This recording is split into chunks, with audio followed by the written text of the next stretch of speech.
All right, guys. Today we're going to be doing something a little bit different. I'm going to be doing a reaction once again to a very interesting article that I came across. And unfortunately, there are just a ton of obnoxious ads all over the place for this website. But I'm going to try to get through it. It's a very interesting one. As you can see here, by the title. I know it's cut off a little bit, but it says Jim Ryan is leading PlayStation to its death. So, yeah, I think this was sent to me on Twitter by another LED, I believe. And he was asking if I could do a reaction to this. And I think it's an interesting one. I have not read this yet. This will be my first time reading it. And obviously, I'm on camera here, and the background is pretty blank. I hopefully will change that soon. I would like to do more content on camera. I think it just makes it more personable. Maybe not necessarily like news related videos, but stuff like this definitely I think it fits. So yeah, let's do some reading here and do some reacting. So obviously right off the bat, just based off the title alone, I don't necessarily think I'm going to agree with this, but I'm willing to hear it out. So yeah, let's scroll down here. It's a little bit laggy, unfortunately, but it's all these ads, man. It's just it's terrible. It says a reader is upset at Sony's approach to the new generation and argues that the PS5 needs to adapt more to the threat of Xbox Game Pass. Last month came the news that PlayStation was going to be closing Japan studios. This is the latest in a series of missteps when Microsoft are correcting for the sins of their past and making bold moves in the gaming market like Xbox Game Pass and the wallet-friendly Xbox Series S. Around 5 years ago, PlayStation dominated the console gaming market while Microsoft were still playing catch up after the infamously disastrous launch of Xbox One in 2013. Yet success must be continually sought lest one slips, and that's exactly what's been happening to Sony over the past few years. It can be summed up by a few key mistakes. So, right off the bat here, I want to acknowledge that this seems to be a general sentiment that not everyone, certainly not everyone, is sharing at this point. But I've been seeing it more and more, and it makes me just feel kind of baffled. It makes me kind of like raise my eyebrow. Like, I'm a little confused as to what's going on here. But basically, what this is painting right here is this situation where Xbox is, as they say, correcting their past mistakes. They are making somewhat of a comeback, but it's it's being kind of geared in this way where it's like it's coming at the expense of Sony. Like while Microsoft is gaining some more ground and while they are improving on the mistakes, obviously, and correcting them, PlayStation is regressing and doing terribly. And it's interesting that they say it's been happening over the past couple of years. I do not agree with that statement whatsoever. You could maybe say that in some areas, Sony is faltering a little bit, like with backwards compatibility and the closure of the stores for PS3, PSP, and Vita, and how they seemingly have very little interest in preserving some of this stuff. Sure, you could make that argument, but at the same time, I read that and I'm like, the past couple of years, in my opinion, have been great for PlayStation. They've just been releasing banger after banger after banger, and it's been great. Like honestly, I think that the last few years of the PlayStation 4 generation were actually the best, and that's kind of when I hopped on board, and I was just thoroughly impressed with everything. So right off the bat, I do not agree with this.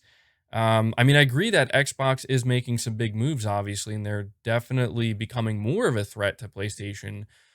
But I wouldn't agree with this notion that PlayStation's just they've been screwing up the past couple years. So it says here, man, these ads are just ridiculous.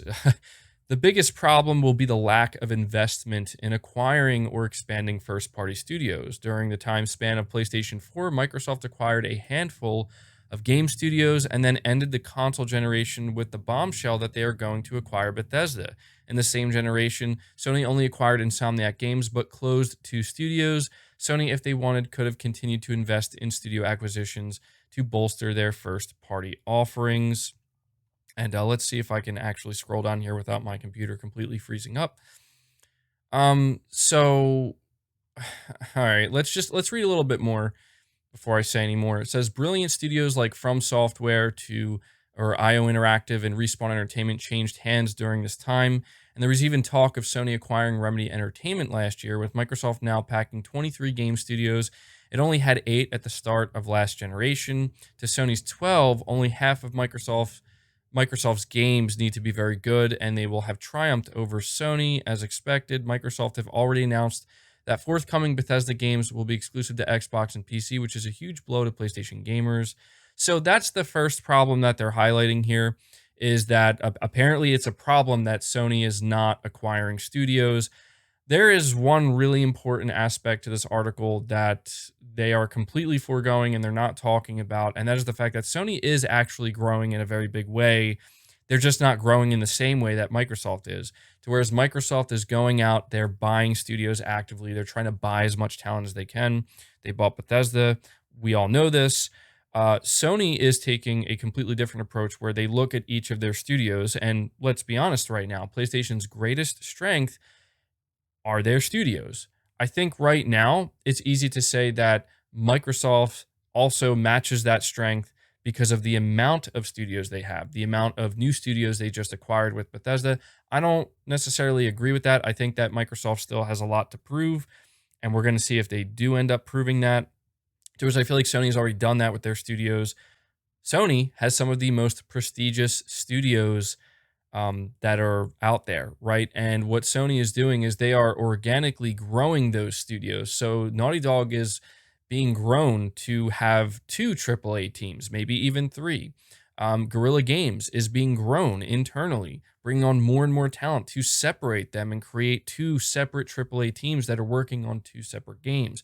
The same goes for Sony Santa Monica, and even other studios like Sony London and Sony Bend are being given opportunities to grow even further to produce bigger AAA games to eventually be looked at on the same level that that developers and studios like Naughty Dog, Sony Santa Monica, Guerrilla Games, and Sucker Punch, the way they're looked at. So that's something that's really important that is not being talked about here, where again, this just kind of falls into the quality over quantity. Now, Sony is striving for both, but they're doing so in a different way. Rather than going out there and buying studios, they're growing internally. That's what Sony is doing. So, one thing they do say here is that only half of Microsoft's games need to be very good, and they will have triumphed over Sony.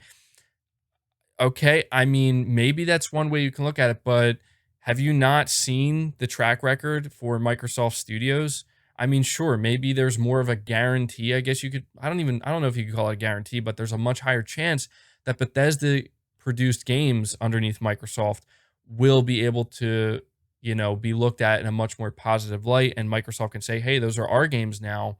So now we're suddenly competing, more so with PlayStation Studios, maybe. But again, this is what I've been trying to explain, where these are all assumptions. Okay, like this first reason does not hold up. I'm sorry, because it falls back down to the same thing we've been talking about. We have to wait and see. Okay, this idea that that Jim Ryan is marching PlayStation to its death, and the first reason you give me is, oh, they're not buying enough studios. You're completely ignoring the fact that they're growing their studios internally, and you're also saying that if half of Microsoft's games end up being good, that's a huge assumption, man. Like, again, based off of Microsoft's track record, it's going to take a lot for half of their games to be anywhere near as good as even just a few of Sony's games. That's just the reality. That is just the reality. And if you want to talk about bigger games like the Elder Scrolls and Fallout, maybe even Starfield, although I'm not going to count Starfield because we just don't know what to expect from it, but these big hitter games that we know Bethesda has, they are years away. They are years away, and we don't know what they're going to be like when they get here. So anyway, it goes on to say the second problem has been Sony's lack of forward thinking. Sony acquired Gaikai in 2012 and then the OnLive infrastructure and had practically the entire console generation to establish themselves as the forerunner in cloud gaming, yet they squandered the opportunity. And they reference an article apparently that was written up by The Verge. Yes, Sony did release the PlayStation VR in 2016, unlike Microsoft's HoloLens, which is yet to reach consumers. but that was really hampered in its take up by the lack of killer apps. See, it's hard to read this and not just like roll my eyes, because it's like, yes, let's just talk about how Sony squandered their cloud gaming opportunity, even though you look at what just happened to Google Stadia. I'm not sure how anybody could look at Sony and be like, you made a mistake. Like, no, Google made a mistake by pursuing cloud. And then they proceed to downplay Sony's efforts in the VR space. That is just crazy to me. Sony is the VR leader. If there's any company out there that actually has the opportunity and the potential to bring VR to the mainstream in the biggest possible way, I mean, really kind of push it forward in a meaningful way, it's Sony. So, yeah, maybe to whoever's writing this article, PlayStation VR was not the big success, but to Sony, it was a success, and it was their first generation. I'd say for their first time out of the gate with VR, they did really well, and they're already the market leader. Anyway, let me continue here. It says Sony has also failed to provide a credible alternative to Microsoft's Game Pass, which is now attracting many gamers to the Xbox ecosystem.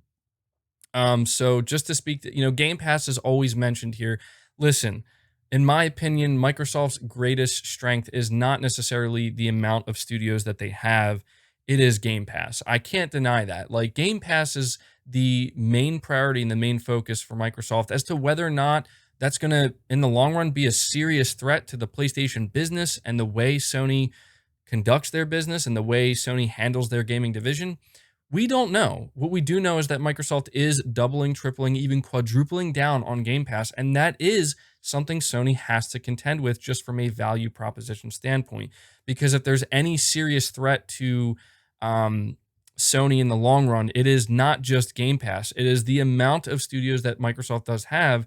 And if the games that they start producing in the long run do end up being much better than what we've gotten in the past, that is going to be a threat to Sony, at least in terms of, kind of bringing people away or taking people away from the PlayStation ecosystem and putting them into the Xbox ecosystem. Sony obviously doesn't want that to happen, so they will have to contend with that. So I will agree that, Sony needs to worry about Game Pass, although I don't necessarily know that I agree that Sony has failed to provide a credible alternative to Microsoft's Game Pass.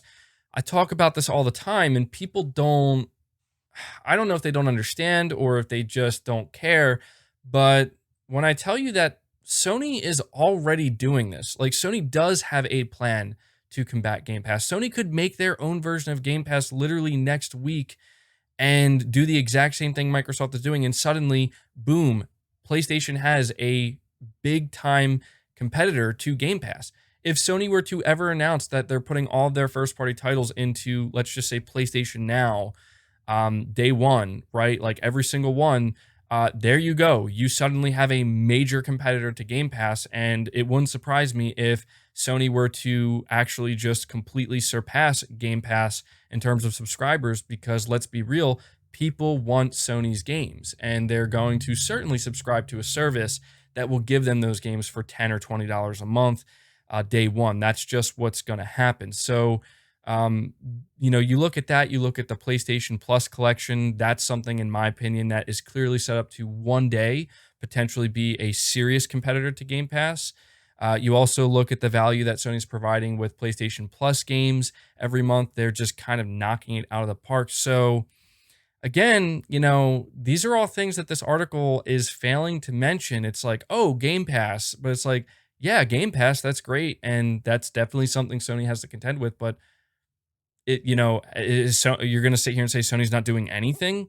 You're going to sit here and pretend that Sony doesn't already potentially have a plan in place? Like, if Sony's current business model begins to fail and the Game Pass model begins to kind of stomp out Sony's current business model, then Sony's going to, they're going to immediately make PlayStation's version of Game Pass, and it's certainly going to immediately be a competitor to Xbox Game Pass. So, anyway, it goes on to say Sony has furthermore lost the power narrative battle against Xbox. Both PS4 Pro and PS5 are not as powerful as Microsoft's equivalent.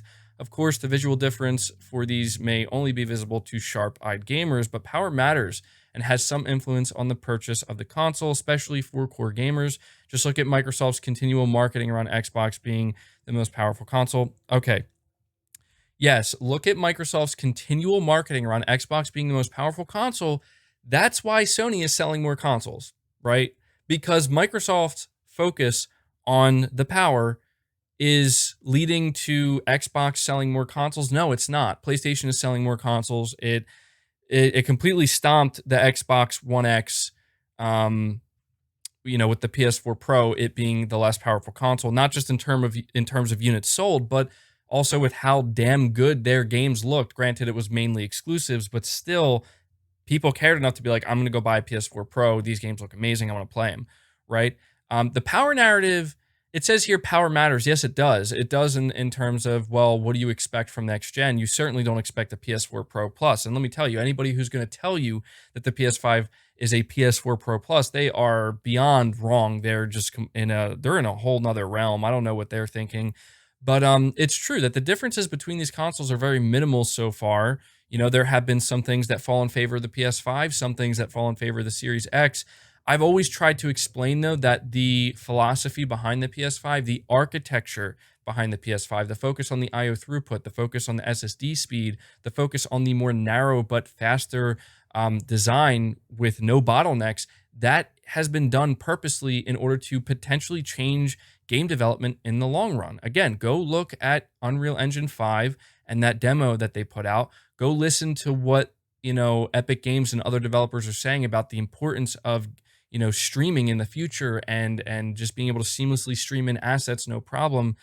You'll see that the focus is not on raw power, it's not on just GPU size and compute units, it's on much more than that. So again, like, I don't understand, like, I just feel like I can very easily deconstruct all of these arguments that are being put forth here because they're weak.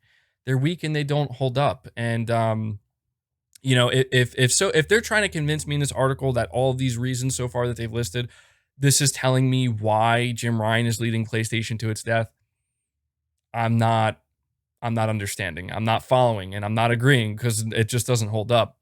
But it goes on to say here, if I can scroll down without this being completely ruined. Um, this is a pretty long article. I didn't realize how long it was. The stories of Sony sidelining Japan, cemented with the downscaling of Japan studios, represents the company's latest mistake. Arguably, as many others have also pointed out, this cultural heritage, and the diversity in vision from being a Japanese company has been one of Sony's biggest strengths. Yet now Sony is ditching Japan to try and make PlayStation into a more global American brand. This is not the road to success. Microsoft operates this way already and can vastly outspend Sony if they desire, as they have much deeper pockets. In fact, they are presently doing so. The only way for Sony is to continue to drive innovation and be smarter with PlayStation, similar to Nintendo and what they've done with the Switch. For this, Sony could do with the support and help of their home nation, and now, if ever, is not the time to be driving away talented game developers and closing game studios in their home nation. So, okay, this I can kind of agree with. I think Sony kind of pulling out of Japan in such a significant way isn't necessarily the best move, but we do, like, I feel like if you don't take the time to actually, like, figure out or understand why Sony is doing this, why this decision is made, then you're only going to see the negative. And I'm not saying that we should look at I don't want to say the closure of Japan Studio, because Japan Studio has not been closed, it's just been completely downscaled. If you go over why this is, it's because they just simply weren't able to produce the type of hit games that Sony wants. And there have been many reports that have come out over the years that it's been kind of a cluster over there, right, with development. I mean, you look at the development issues that past Sony Japan games have run into, and they were just smaller titles. Nothing. I'm not trying to make it sound like they weren't good or that there wasn't a following. Of course, there is, but I think we have to understand that Sony is just making the logical decision that, well, what has worked best for us over the past generation?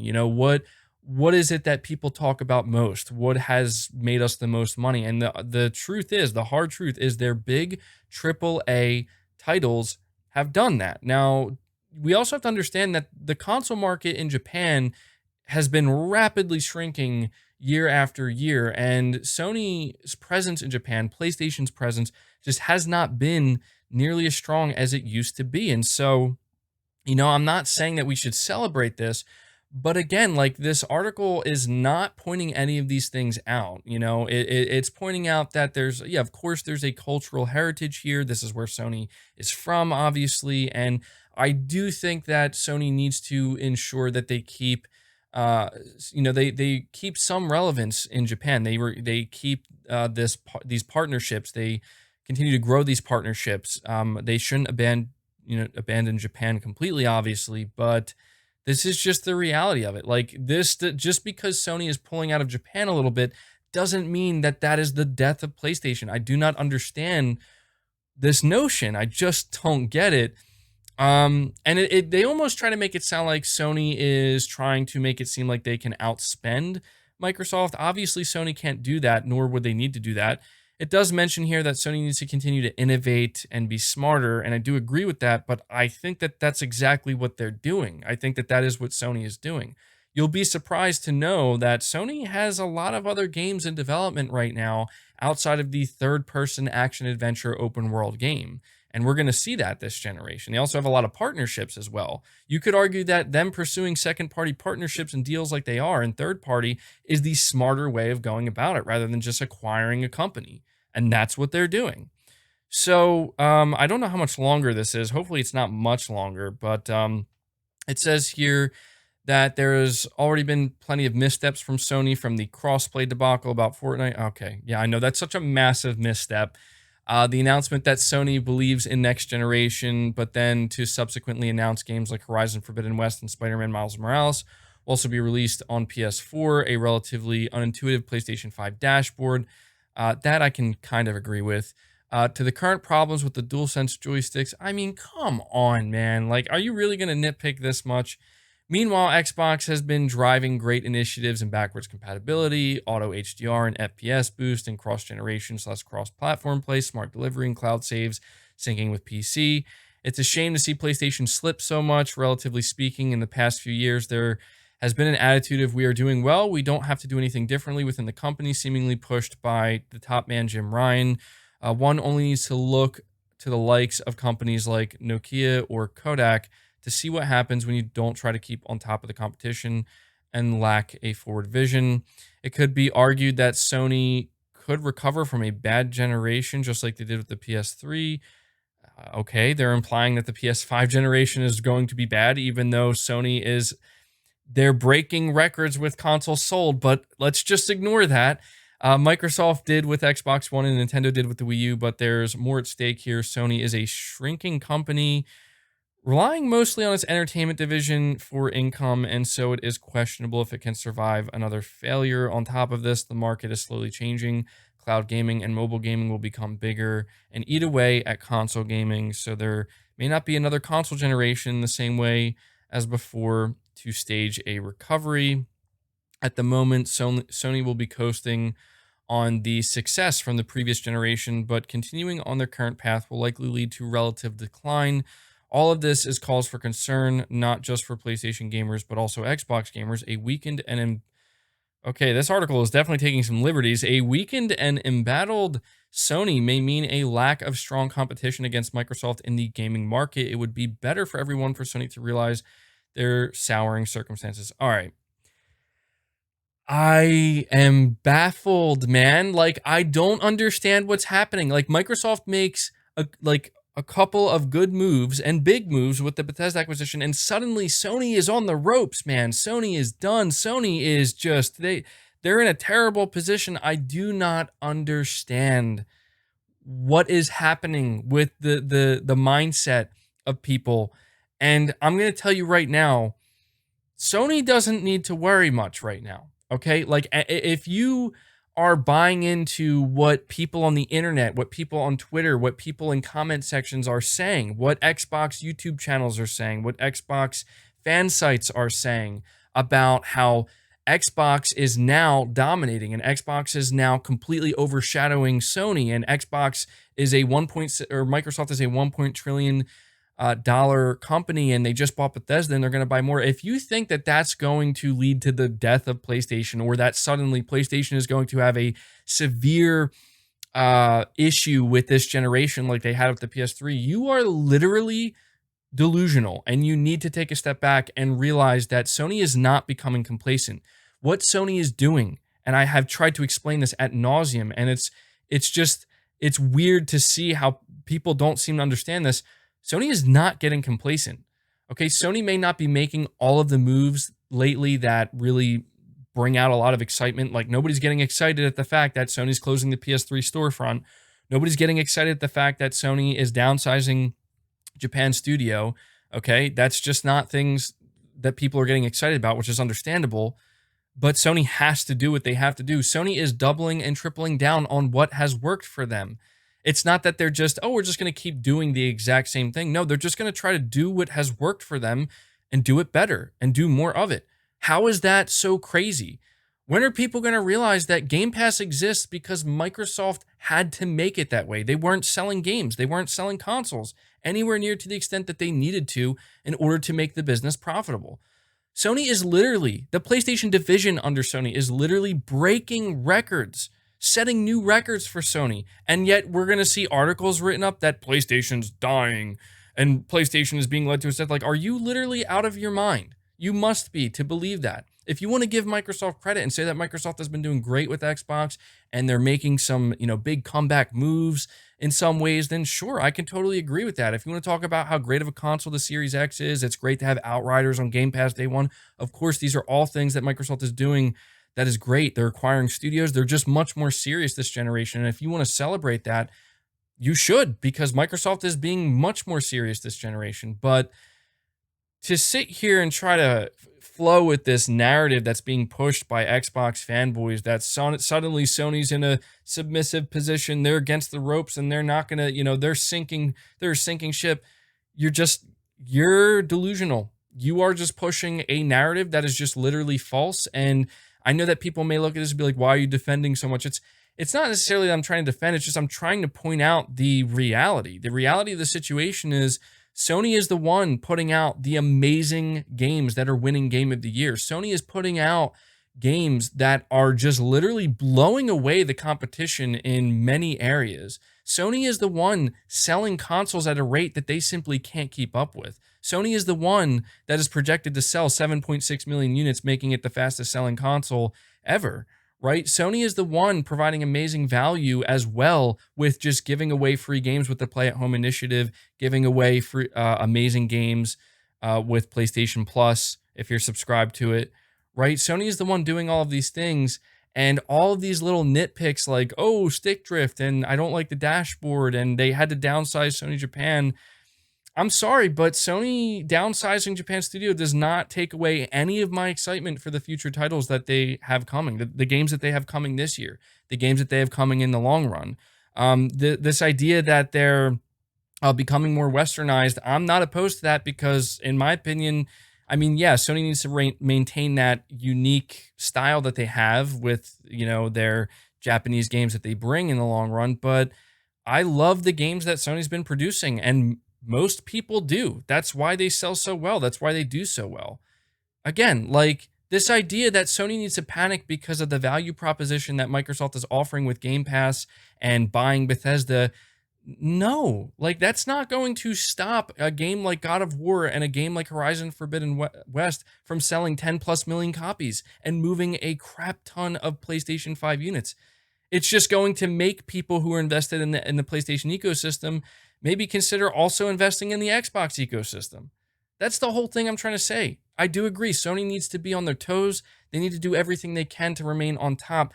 But this is just a ridiculous article. I'm sorry. Like, this to me reads like an article that was written up by an Xbox fanboy, one of these Xbox fanboy channels that literally spend each week trying to tell you why Xbox is literally like they have their foot on the throat of the PlayStation division, and they're gonna like suffocate them. Like, what? That's not what's happening at all. And you're just delusional if you think that.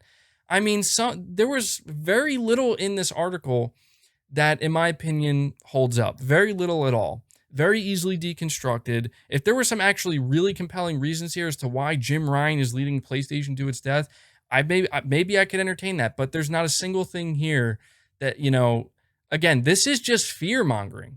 Like, I've seen it in my comment sections. I see it all over. People are just fear mongering PlayStation because PlayStation's quiet during a time when Microsoft is making nothing but good announcements. It's fear mongering. Like, I'm sorry if you are not paying attention to what Sony's doing, and you're not tuned into it, and you're not aware, then I could understand why maybe you're a little bit fearful. But trust me, I'll end this article, not this article, but this reaction by saying this. Well, first of all, if you stuck around this long, thank you. Really appreciate that. If you are one of these people that genuinely believes like Sony is screwing up and Microsoft is making some big comeback and Sony's going to get left behind and whatnot, and they're going to get left in the dust, just be patient. Give it a few months. You are going to see very quickly how none of that is true. You're going to see how Microsoft made a couple of good moves, and they're gaining some momentum, and some Xbox fans are celebrating that. But the people who are pushing this narrative that Sony's in some kind of trouble or in hot water right now, just give it a couple months. You're going to see very quickly how untrue that actually is. And yeah, I'll just leave it at that. So that's going to do it for the video, guys. I know it turned out very long, but I saw a lot of you guys asking me to do more of these videos, and I thought that this was a very interesting article that was thrown my way. So at this point, I'm going to ask you to leave your thoughts down in the comments below. Leave this video a like if you did enjoy it, and if you would like to see more videos like this, that's the easiest way for you to let me know. Subscribe if you're new, hit the bell notification icon, and feel free to share this video out on top of all that. But until next time, guys, take care.